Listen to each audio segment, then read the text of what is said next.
našim sugrađankama i sugrađanima srpskog etniciteta koje su počinili pripadnici Hrvatske vojske, policije i civili. Upozoravamo da institucionalno negiranje, umanjivanje i prešućivanje zločina dovodi i do njihovog veličanja.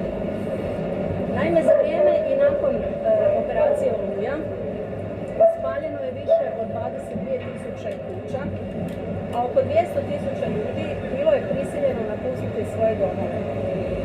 Evidentirano je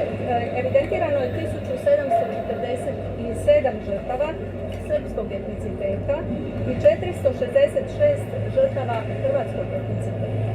Među Srbima je najveći broj ubijenih civila, dok je među hrvatskim žrtvama najveći broj pripadnika oružanih snaga.